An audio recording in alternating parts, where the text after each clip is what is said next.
নমস্কার বন্ধুরা, আপনারা কেমন আছেন? আশা করছি ভালো আছেন। আমাদের চ্যানেলে যদি আপনি প্রথম বা নতুন হয়ে থাকেন তাহলে অবশ্যই চ্যানেলটি সাবস্ক্রাইব করে দিন এবং ভিডিও ভালো লাগলে অবশ্যই লাইক, কমেন্ট এবং শেয়ার করবেন। আজকে আপনাদের সাথে যেই ব্যাপারে আলোচনা করব তা হলো যারা মকর রাশি জাতক জাতিকা রয়েছেন আপনাদের কেমন কাটতে চলেছে জানুয়ারি মাসের দ্বিতীয় সপ্তাহ, অর্থাৎ 8ই জানুয়ারি থেকে 14ই জানুয়ারি পর্যন্ত আপনাদের কেমন কাটবে সেই ব্যাপারে একটা ধারণা দেব। আসুন জেনে নিন। শনি আপনার দ্বিতীয় ঘরে থাকার ফলে এই সপ্তাহে প্রয়োজন না হলে গাড়ি চালানো এড়িয়ে চলুন। সব ধরনের ভ্রমণ এড়িয়ে চলুন, বিশেষ করে রাতে। অন্যথায় আপনি এক ধরনের শারীরিক যন্ত্রণা ভোগ করতে পারেন।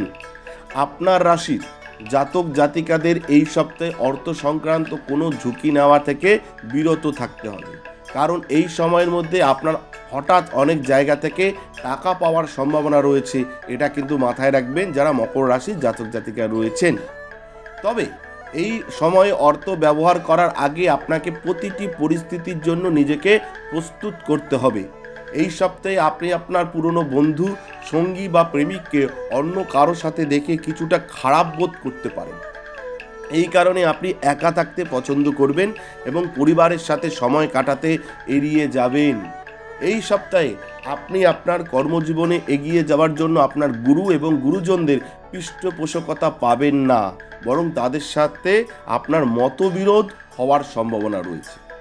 এই সপ্তাহে চন্দ্র রাশি থেকে তৃতীয় ঘরে দেবগুরু বৃহস্পতির অবস্থানের কারণে আপনি অনেক সমস্যার সম্মুখীন হতে পারেন।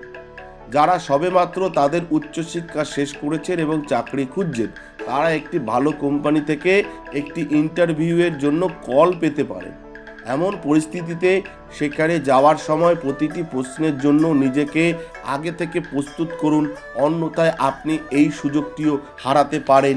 যারা মকর রাশির জাতক জাতিকা রয়েছেন আপনাদের কেমন কাটতে চলেছে এই সপ্তাহ, অর্থাৎ 8ই জানুয়ারি থেকে 14ই জানুয়ারি পর্যন্ত কেমন কাটবে সেইটার একটা ধারণা দেওয়ার চেষ্টা করলাম। এই সপ্তাহে কিন্তু মোটামুটি আপনাদের ভালো, তবে রাতে গাড়ি চালানো এবং কোথাও ভ্রমণ সেটা এড়িয়ে চলাই মকর রাশির জাতক জাতিকাদের জন্য ভালো হবে এবং কর্মজীবনে এগিয়ে যাওয়ার জন্য গুরুজনদের পৃষ্ঠপোষকতা পাবেন না, তাদের সাথে মতবিরোধ তৈরি হবে। এই জিনিসগুলো মাথায় রাখবেন এবং উচ্চশিক্ষার ক্ষেত্রে যারা ভালো চাকরি খুঁজছেন তারা ইন্টারভিউর জন্য কল পেতে পারেন এবং তার জন্য কিন্তু নিজেকে প্রস্তুত করতে হবে। ধন্যবাদ, ভালো থাকবেন, নমস্কার।